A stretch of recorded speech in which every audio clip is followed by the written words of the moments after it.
তাজের উইকেট পতনে উচ্ছ্বাস চারদিকে। সিলেট নগরীর জাহাঙ্গীরনগরের টিলার পাদদেশে অনুষ্ঠিত হয় পাড়ার এক মজার ক্রিকেট ম্যাচ, যেখানে অংশ নেন জেলার ফুটবলাররা।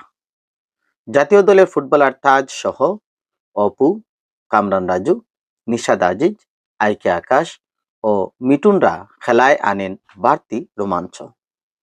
আউট হওয়ার আগে তাজ মারেন দুটি ছক্কা ও একটি চার, উঁচু টিলার পাড়ে বাউন্ডারি। খেলোয়াড়দের জন্য এনে দেয় ভিন্ন রকম অনুভূতি।